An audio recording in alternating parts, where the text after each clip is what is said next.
Okay, good morning everyone, and Chazak Baruch. Thank you for joining us on this beautiful Monday morning, and wishing everyone a Shana Tova, a Happy New Year, as we are studying the new book as well, the book of Shemot, through the beautiful lens of the Orah Hayim HaKadosh. And we are starting to study now, we are shifting from the story of the patriarchs, from the story of the Avot, which is what the book of Bereshit is all about. We have to understand that the book of Bereshit doesn't have any halachot in it. There's no mitzvot, there's nothing. The book of Bereshit is all stories, and all the commentaries want to know, so why is it here? The Torah is not a storybook. And Rashi gives his answer. Rashi says, Koach ma'asav higid le'amo. Rashi says, first Rashi of the whole Torah. I mean, it's amazing to see how Rashi was so on point. It's like prophetic, almost as if he was talking to us today. It's like he knew current events 1,000 years ago. Rashi says, you know why God wrote the whole story from Bereshit till here, which is unnecessary halachically? There's no laws. Because God wanted to show us who's boss, who's in charge. He's in charge. He created the world. Because he's in charge, he decided who gets what piece of land. And he decided that Israel belongs to the Jewish people. Because one day, there will be nations that will come and say, you guys are listim, you guys are thieves, you guys are robbers. Rashi wrote this 1,000 years ago. And so the Torah right off the bat says, no, not how it is. It belongs to us. We're not thieves. We didn't steal it. God created the world, and he created man, and according to that, he gets to choose who gets what. That's Rashi's interpretation of the whole book of Genesis, why it was written.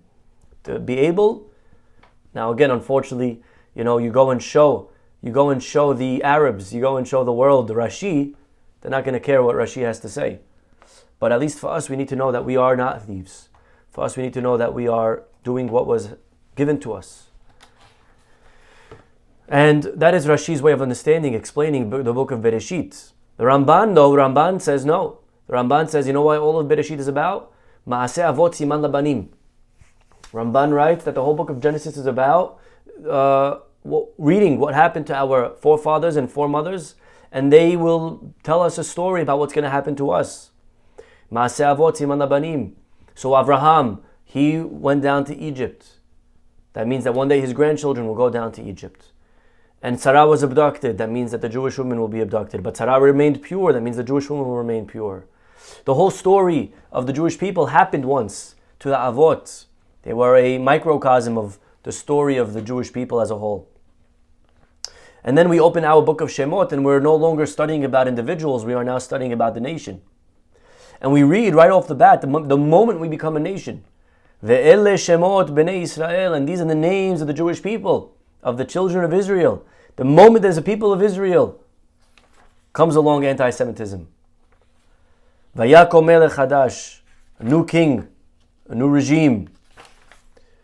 Vayakom melech chadash asher lo yada et Yosef, and he says, Hinei am b'nei Israel. He starts convincing his people that these Jews, that they are rav ve'atzum mimenu, they are more numerous, they are stronger. So hava nitchakema lo, come, let us be cunning with it. Pen yirbeh, lest if they become numerous, and there will be a war. Pharaoh is worried that if there's a war, then we will outnumber him. And we will leave. So they start to oppress us. They start putting taskmasters. And again, what the order was that it start befarech, according to our rabbis, it started slowly. It started first with financial taxes, and then physical labor, and then slavery. Whatever it is, but the story of anti-Semitism, of the Jews as a nation being oppressed, starts right here. And today I want to study with you the Orah Hayim HaKadosh, because it's very, very informative and interesting to see how, current events was already written thousands of years ago. So let us study today Pasuk Tet of the new book, the book of Shemot, chapter 1, Pasuk 9. Vayomer elamo, Pharaoh says to his people, these Jews, they are more numerous. Let us fix them up. Let us worry about them. Let us take care of this Jewish problem. Right? And eventually, we know that we were slaves in Egypt for, it's not clear how many years. Some say 86, some say 116. Whatever the number is, we were slaves for a very long time. Many millions of Jews were killed until eventually Moshe Rabbeinu comes and he is the savior.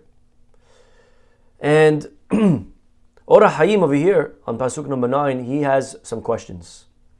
But mainly his main question is, why was Paro worried about the Jews leaving? Ve'ala min ha'aretz. Why is that a problem?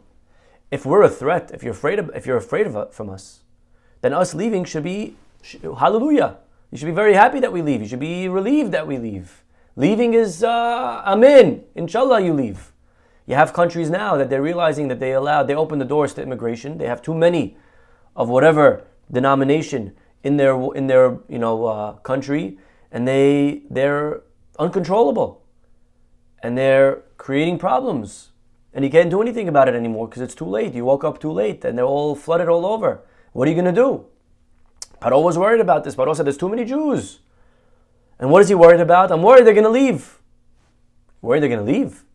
Inshallah they leave. You should be happy if we leave. What exactly is Paro worried about? If the Jews are a problem, then leaving is getting rid of the problem. You should be very happy that we're going to leave.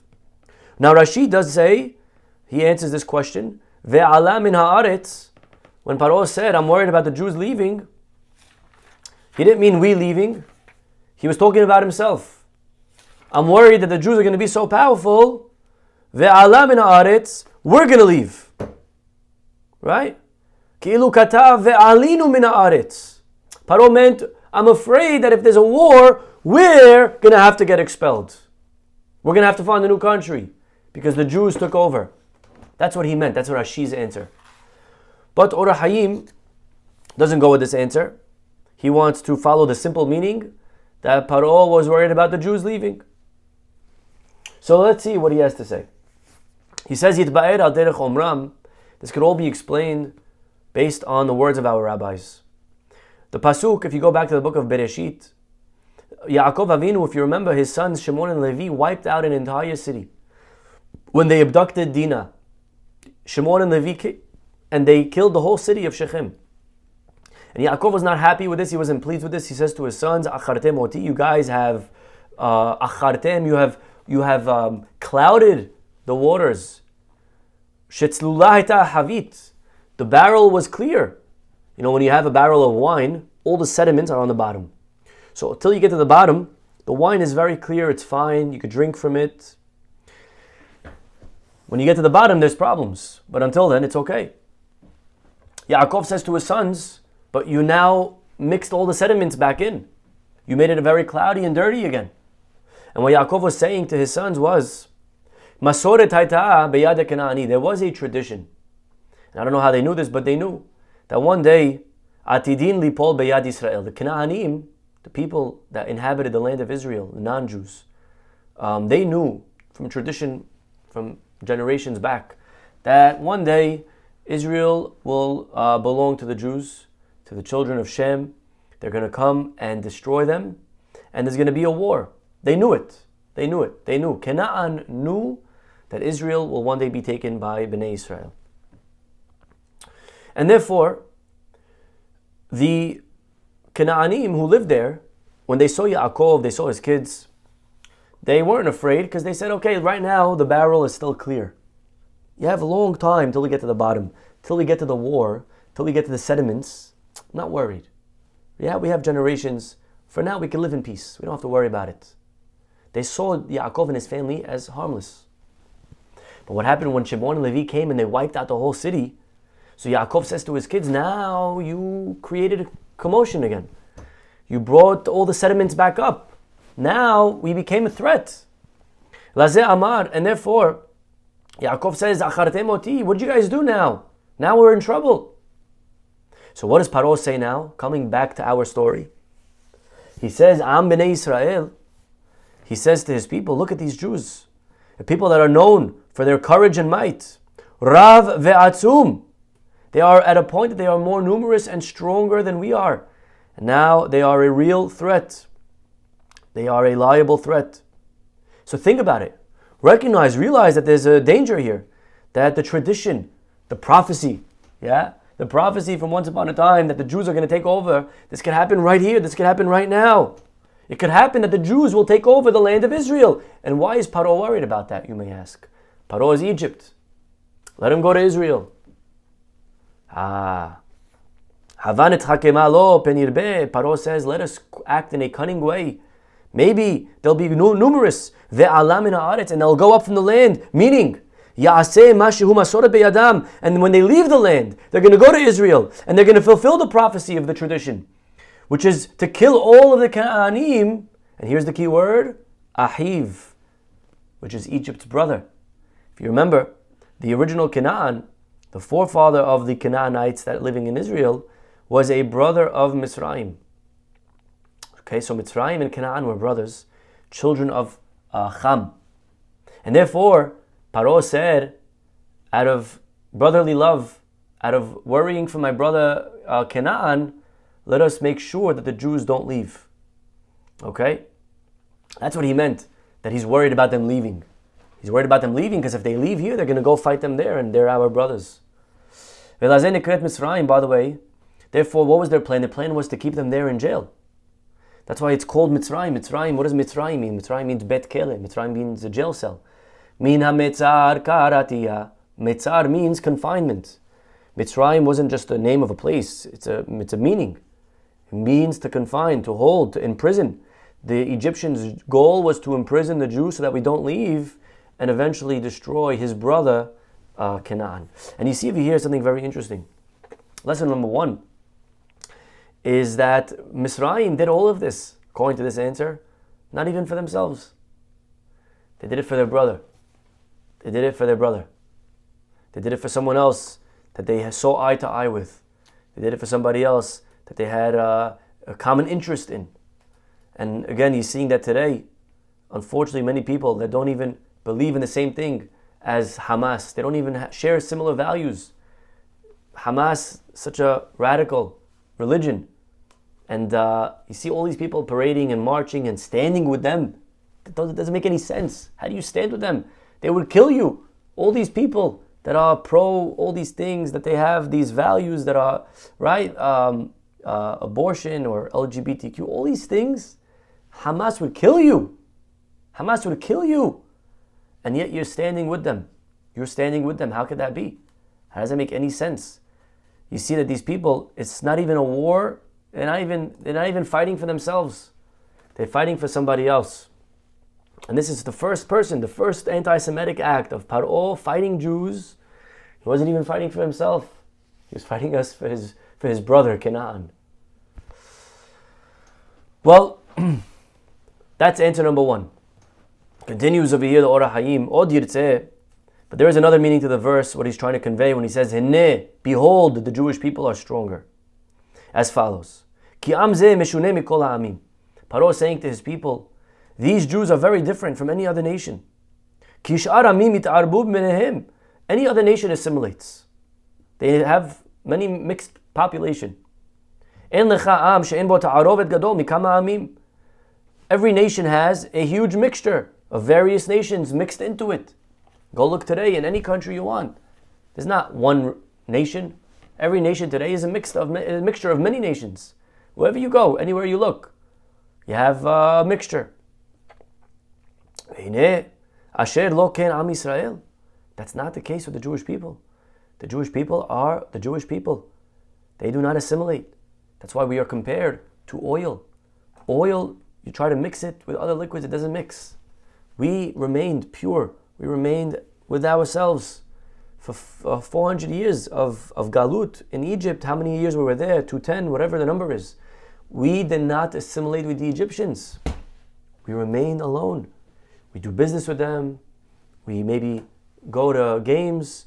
We share, interests, clothing, culture. But at the end of the day, we do not intermarry. Hen am levadad yishkon. These people, they're by themselves. The Jews remained levadad, and that's something that Paro noticed. That's something that Haman noticed. Haman, when he wanted to kill the Jews, he told Ahashverosh, look at these Jews. If a fly falls into their cup, they'll throw out the fly and they'll drink the cup. And if you, king, touch their cup, they won't even drink it anymore. There is a line that we as Jews draw, that we have, that exists between us and the non-Jews. We don't assimilate. And Paro said, these people, Hineh am, look at these words now, Ora Hayim says, Hine Am B'nai Yisrael needs to be read as follows. Hine Am dash B'nai Yisrael. This nation, the only people that make up the nation are B'nai Yisrael. There's no one else. Every other nation, there's Mexicans, and there's Europeans, and there's Canadians, and there's Chinese, and there's Indian, and there's Islam. There's a mixture. There's a mixture of all different groups of people within this nation. But the Jews, there's only one. The Jews is only Jews. There's no mixture. They don't assimilate. Am B'nai Yisrael. So the whole nation and the whole Am is made up of only B'nai Yisrael. And therefore, En Zar Itam. Look at these words, my friends. There is no stranger. There's no strangers amongst us. No outsiders. And therefore, look at these words. Rav ve'atzum. When Pharaoh says that they're Rav, numerous and stronger, you know what he meant? He didn't mean that they were numerous. Really, the Jews were never numerous. We never had a lot. But be'emtsa'ut teyotam am ehad umyuhad, because we are one and a distinct nation amongst the world containing no outsiders, because we're always tight-knit. Hagam sheyu me'atim be'erech sha'ar ha'umot. And even if we are actually less, even if we are me'atim, even if we're less populous than the other nations around us, yahshevu lerabim. Really, we are much more. Va'atzumim mehem. We are stronger than them. Even if quantity we are less, but because we are together we are more. Letzad shehem kol ehad noten nafsho al ehav. Because every Jew is willing to give up his life for another Jew. That every Jew is ready to die for another Jew. This gives an advantage in war that many large armies don't have. This is known to those familiar with the ways of war, that a small, unified force is much stronger than a large, divided army. When Pharaoh says, I'm worried about these Jews, Rav ve'atzum imeno, he didn't mean Rav, that we're numerous. Opposite. He meant despite our numbers, we are atzum, we are stronger. And this is the theme, my friends, right now, as we just returned last week, Friday, from our second solidarity mission to Israel, that we found this idea of achdut. We found this idea of unity. We found this idea of oneness, that every person is ready to give up their life for their brother next to them. And we are one. Beyachad nenatzeach. That is the theme that we are finding again and again and again, that together we will win. And maybe we're less in quantity. We don't have billions. We don't have billions. We don't have hundreds of millions. We're very, very small. But sometimes small together is much more powerful than numerous that are divided. And it's something that we have to realize. Our only strength, my friends, is in our unity. That is all we got. And if we don't have that, then what do we have? If we don't have that, then it's over. If we don't have our love, our achdut, if we don't have our ability to be there for the person next to us, whether or not we think the same, or maybe would pray in the same shul, but who cares? The only thing that's keeping us together, it's keeping us the glue, is the achdut. And the moment the achdut is gone, it's over. We don't have numbers. We can't afford to not be together. It's not an option for us. And this is what we say in the Haggadah, beautiful idea of the Khatam Sofer, Shelo Echad, when we are not one, Bilvad Amad Aleinu Lechalotenu. That is the only thing that really could defeat us, when we're not one. And if we are one, then we have everything. And that we don't need numbers. And Pharaoh knew this. Pharaoh said, look at these Jews. Hine Am, they are a nation that's fully comprised of Bnei Israel. And because of that unity, they are ready to die for the guy next to them. And that is something that's so powerful, that cannot be underestimated, that cannot be spoken about enough. And when you have that you're willing to put your neck on the line for the guy next to you, you could defeat the largest empire. Because even the largest empire is somewhat divided. I'm reminded of the famous, beautiful story that took place in, I believe, Panovich Yeshiva. When there were a group of boys, if it wasn't Panovich, it was the Mir. I apologize if I didn't get the story straight. But it was a group of boys basically from the yeshiva, that they came to the Rosh Yeshiva. Maybe it was the Mir actually. Yeah, I think it was the Mir. They came to the Rosh Yeshiva with a request. They wanted the stipend to be raised. They wanted more money. And they came and they said, Rabbi, we're making as avrechim in the Kolel, and that's not enough. We need more money. And the rabbi thought about their request, and he turned to them and he said, I'm sorry, but at this point the yeshiva cannot afford it. We have too many other expenses. And for the time being, the stipend is going to remain the same. And then the boys came, they said, Rabbi, sorry, but you're obligated to listen to us because we are the majority. And the majority overrides the minority. The Torah says, can you imagine telling this to your Rosh Yeshiva? But they said to him, the majority wins. Ahare rabim lahatod. You go with the majority. And so we are the majority. And we are telling that we are ordering you, Rabbi, to raise our stipend. And the rabbi smiled and he said, actually, au contraire. Quite the contrary, my friends, my dear students. I am the majority. Because although you guys maybe have more, but each of you is interested only in themselves. You're only interested in yourselves. You're not thinking about the bigger picture. I may be one, but I have in mind my decision is for the best of the entire yeshiva. So I am one, but I represent the many. And you are many, but you represent individuals. And this is the strength of the Jewish people. We may be few, but when we are together, when we're thinking about everyone, when we're thinking about the team, and you find this many times, even in sports, when you have a team of 3 amazing players, but when it becomes about the name on the back of the jersey, over the name on the front of the jersey, when it becomes about my name, when it becomes about me, when it becomes about my points and my record, and that trumps and that is given priority over the team. So what ends up happening is that you lose the game. Because the strength is in the numbers. The strength is not in the numbers, the strength is in the unity. The strength is in the idealism, in the goal, in being together. And you have sometimes a team of players that are average. But when they work together, they could be a team of all-stars that each one is just interested in being the MVP for themselves. And this is something that we're finding over here that Pharaoh realized. He said, these Jews, they are Bnei Israel, they are only Jews. They are together, they are concerned for each other, and therefore Rav ve'atzum imenu. And therefore they are dangerous, they are a threat, they are a big, very strong weapon.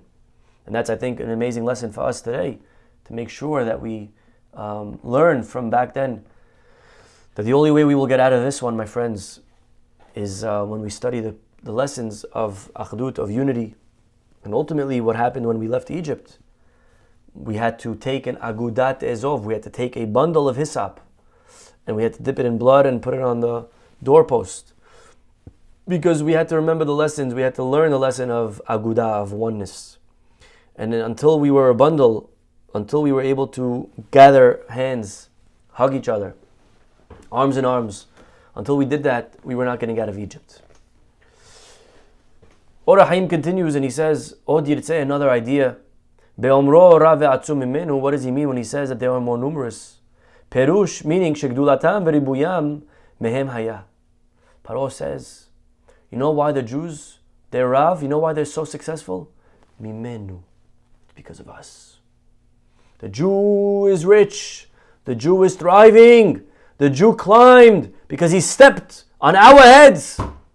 He got to where he got to only because of us, at our expense. Mehem hayat, because of us. My friend, the first libel against Jews in history was right here, was the first act of anti-Semitism. Because if you think about it, lehodia otam ki yesh lahem chov beYisrael, the Jews owe us. And you know, he has to say this. Because if not for this libel, yomru elav amo, people will tell him, kol ro'eh ma'asav nochrim, what are you doing, Paro? What are you just beating up random innocent Jews? What do they do? How do you get away with this? How do you get away with beating up, rioting, harassing, raping? How do you get away with that? Murdering? How do you just get up and just start randomly beating people up? How do you get away with this? The answer is you have to create a story. And once you create a story, you're no longer a terrorist group, but you're a militant group. And you're no longer a murderer, but you're a freedom fighter. Once you create the story, once you have a narrative. And Paro needed a narrative. How could you have a nation just come and start enslaving another people? So Pharaoh had to make up this farce. He says, these Jews, you know why they are? The white man, you know why the rich white man? You know why? Because of us. He got rich because of us. Because we have sustained them in the famine, Pharaoh said. The 7 years of famine, who sustained the Jews? We did. It's our money. So anything that they have, mimenu. So when he says mimenu, doesn't mean that they're greater than us. It means that they're greater because of us. They're greater because of us. They got to their positions because of us. And unfortunately, this is usually the narrative that you could say about successful people. Because successful are usually the majority. They're usually the oppressor. The only people that this narrative doesn't fit into are the Jewish people. Because we are a victim, we are a minority, and yet we are successful. And usually the victim and the minority are the ones that are saying, you guys, it's your fault, and give us handouts and help us, and please, and right? And all of a sudden it comes the Jews and we don't fit the narrative. And we are this minority that's successful. We are a minority that's been oppressed, and we are the ones that are able to make up all of these excuses and cry and ask for pity, and yet we don't. And somehow we are thriving and we're here. And the story doesn't fit now. All of a sudden, here's a people that they should be the ones making the libels, but they're not. They're opposite. They're just doing well. And this is why the world hates the Jewish people, because this doesn't fit the narrative. And this is number 3, what Pharaoh says to his people, that in order for us to succeed killing the Jew, we have to make up a story first. And this is true always in life, whether it's in a relationship, if it's in a marriage. Sometimes you find that a spouse already checked out. They already decided that this is not going to work. And in order to justify the divorce, to justify their actions, they have to now make up stories in order to make the other side look like the bad guy. Finally, one last idea. You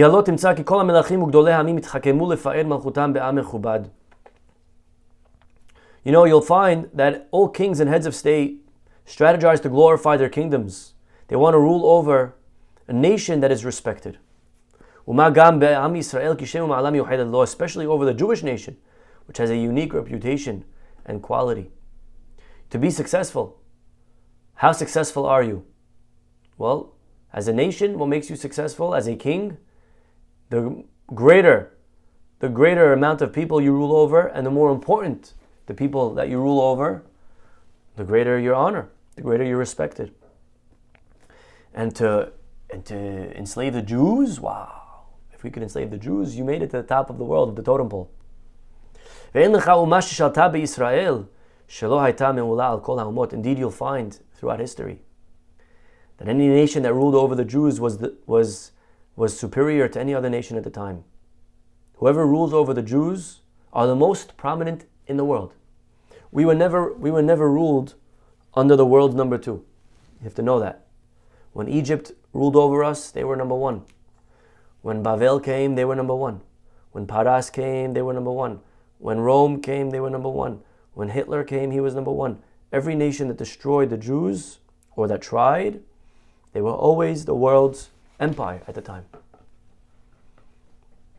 Besod, this is in accordance with the inner meaning of the verse in Echa. Anyone know the pasuk? There is a pasuk that says this in Echa.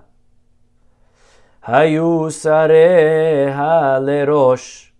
Her adversaries have become the head. Okay, that means, simply it means that her adversaries became her master. But the Gemara at Sanhedrin explains that anyone who becomes an adversary to Israel becomes the head. Meaning, the world leader. Okay? This is also preserves the honor of the Jews. That imagine we were subjugated by indignities. right? If we were subjugated by the lowliest people of the time, that wouldn't look good for us. But the Orah Hayim is saying no, that opposite. If you rule over the Jews, you become respected. And that is history, how it played out. We were always oppressed by the world's number one. So therefore this king says, look at these Jews. They're mechubad, they're very well respected. And they're more prominent than even our own citizens in our kingdom. And we Egyptians will gain honor by ruling over them. And if they leave, the second the Jews leave, what happens? The country will be degraded and shamed. Pharaoh knew this. The other side of the coin is that yes, so long that they oppress the Jews, they will be on top, but the moment the Jews leave, they have nothing. It's empty. It's like an empty net. And this is exactly what happened. Just look at every country. The moment the Jews are expelled, whether it was Spain, whether it was Iraq, whether it was Egypt, whether it's Germany, any country, when there's Jews there, there's a renaissance, and the moment the Jews are gone, the moment they're evicted, there's no more bracha, no more blessing. And Pharaoh knew this. Pharaoh said, let's be very careful. If they leave, going back to answer our first question, why is Pharaoh worried that we'll leave? Because Pharaoh knew it's a catch-22. On the one hand, we hate these Jews, but on the other hand, we know that if they leave, there's no more blessing. You can't live with them, you can't live without them. And therefore, let us act in a cunning way to make sure that they never leave. But if they never leave, they stay, then they're going to be taking over everything. So let us subjugate them, let us enslave them. This way they stay and we get the perks of the Jews staying. But we also get to put our finger on them and get all the honor from the nations around us. So this is the Orah Hayim. Very, very, very crazy. I mean, it's wild to see how everything that's going on right now is already written. It already happened. History repeats itself. And our job is to study history this way. We are not doomed to repeat it. We'll stop over here, everyone. Have a wonderful day. And hopefully we'll see you all tomorrow. Bye-bye.